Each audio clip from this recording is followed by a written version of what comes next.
ভাই কমেন্ট করছে পারলে নতুন স্টেডিয়ামে নেমে 5 কিল করে দেখান। জানি পারবেন না। হা ভাই হাসালেন। স্টেডিয়ামে নেমে 5 কিল, এটা আমার কাছে কোনো ব্যাপারই না। চলে আসছি বিয়ার ম্যাচে, এখন আমরা নামবো স্টেডিয়ামে। কিন্তু আমার সাথে কোন এনিমি নেই, ওই যে একটা এনিমি দেখতে পাচ্ছি, দৌড়ে গিয়ে ওরকে মারতেই হবে।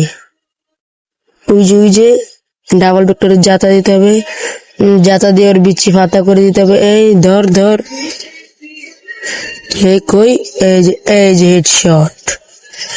হলুডে কিচ্ছুই নাই, নো প্রবলেম। এই যে সামনে নিবি, হেডশট।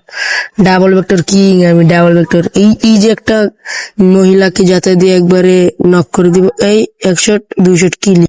আমাদের 3 কিল হয়ে গেছে, আর মাত্র 2 কিল করলে আমাদের চ্যালেঞ্জ সম্পূর্ণ হয়ে যাবে। কিন্তু গাইস আমি এনিমি না পেয়ে একটা হিলিস মারার পরে এই যে সামনে নিয়ে যাচ্ছে এনিমি গ্লোয়াল। এই যায় এখন, এই যায় অটো হেডশট, গিয়ে অটো হেডশট মেরে দিয়েছে। কোনো এনিমি না পেয়ে এই যে জাতা একটা দেখছি আত্মহত্যা করতে যাচ্ছে, আমার সাথে কোনো ফাইট করছে না। এই হেডশট লাগলো না। এই যে আমার চ্যালেঞ্জ সম্পূর্ণ।